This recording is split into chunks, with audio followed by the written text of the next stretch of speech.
Hello, hello, hello. Today we're messing around the Hashashin. It's been a while since I've been on this character. I've kind of been on and off and mixed feelings about him, but he did receive some pretty nice buffs recently.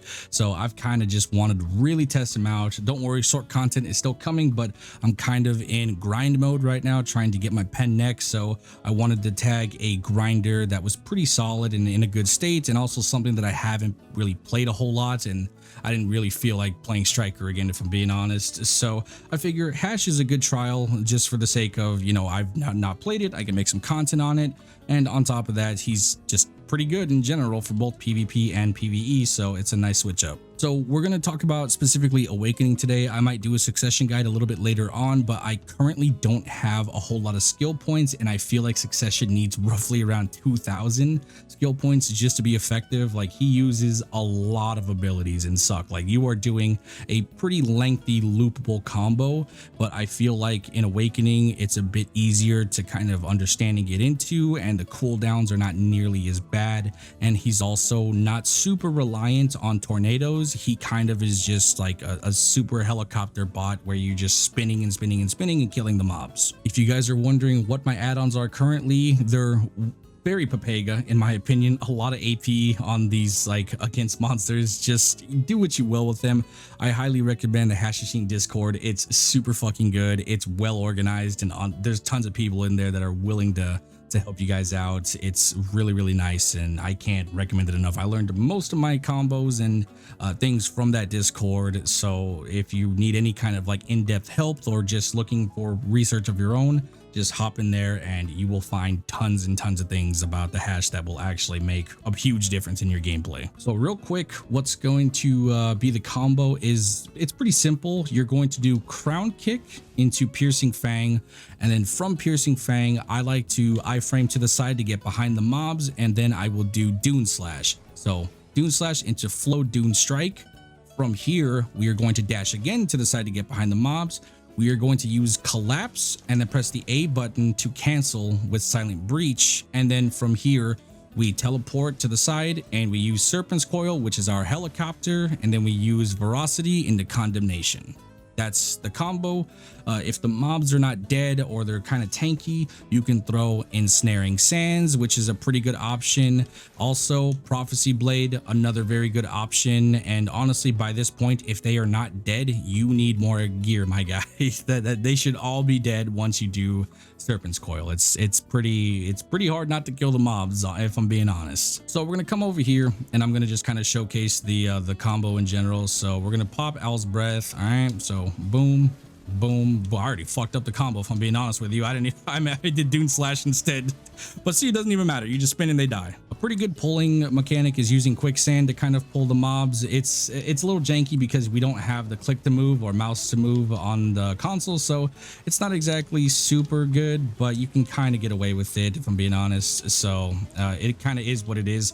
Realistically, if you have a decent chunk of AP, you can kind of get away with it, like almost throwing literally anything. Like right here, if I pop Tornadoes and use Serpent's Coil, like no pre-buff or anything, just Serpent's Coil, as you can see, it's just the mobs die. Like, I just used two abilities pretty much. I just spun and popped Owl's Breath.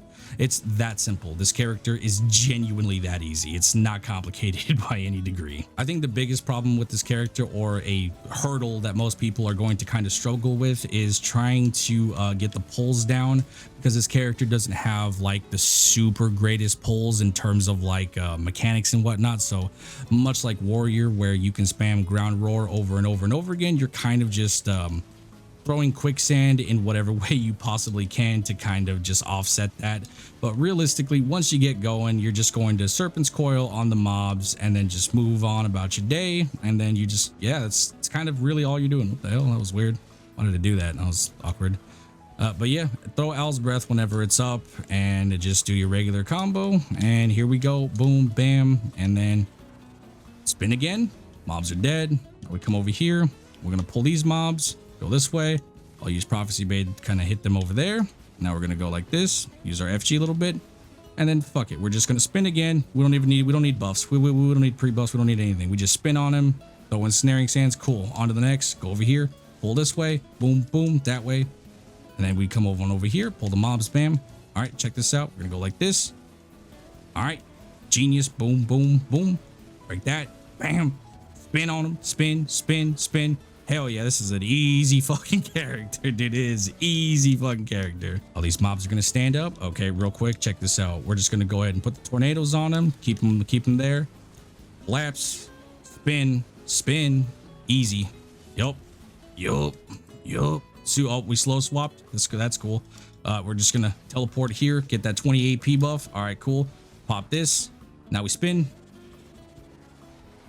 Damn. Shit's easy. Like, genuinely, you could be the absolute like most thumbless player in the game and you could grind on hash like you're a professional, dude. Like, this guy is the trash pull master and he can grind literally anywhere. He's one of the best grinders for Ash Forest and Turos and all these other spots that are really tanky. He just absolutely dumpsters the mobs. A little bit of advice, I would highly recommend tailoring your add-ons to where you plan on grinding. Like, for example, if you wanted to grind, let's say Turos all the way down here, if you wanted to grind this area, what you would do is you would swap the add-ons around a little bit, so that way you would get back attack damage because these mobs don't get CC'd by any degree. So you want to pop an exquisite cron meal and probably giant strouts. Not only that, but you would tailor your add-ons to back attacks, so that way you would just do that much more damage. With Serpent's Coil, because essentially you're going to iframe behind the Turos mobs and then you are going to spin and then you're going to get all those back attacks, have your partner tank the mobs while you just get, just spin, and that's pretty much how it works. It's super simple, and the same concept would apply for like Star's End, right? If you plan on grinding here, these mobs do get CC'd by the crystals, so maybe put some add-ons that have down attacks so that way you can clear the mobs more effectively. So Hash is one of the few characters that I tend to tailor my skills around, spots. I kind of do it on Warrior too, but like for Berserker and stuff, I don't really pay too much attention to changing the add-ons up for Zerker in Succession, because you just kind of spin no matter what you're doing damage. It doesn't make much of a difference. But with Hash, he does so much damage that any extra more damage is just kind of icing on the cake. Like, if I put back attack on the Zerker, it's not nearly as effective as it would be on a Hash or Warrior, because they hit much harder than than Zerker, if I'm being honest. But yeah, that's pretty much it. Super simple. One more time for the combo: Crown Kick, Piercing Fang, dash to the side, then you're gonna do Dune Slash into the flow, and then you dash to the side again. You're gonna do Collapse, cancel with Silent Breach, and then you're going into Serpent's Coil, into Veracity, Condemnation. And your filler damage is going to be Ensnaring Sands, as well as Prophecy Blade, which is your Rabam skill. You could also use the little Mirage Assault as well if you need to, but that's kind of a movement ability. I tend to use it going from pack to pack, so I don't like to burn that too often, but it is something that you can, pop if you really need to. But overall, that's pretty much it for Hashashin. It's super simple, super easy grind. Also, he has one of the absolute most fire outfits in the game. I am in love with this shit. It's so good. But that's gonna be it for today's video. Hopefully you guys enjoyed it. I'll talk to you guys later. Bye-bye.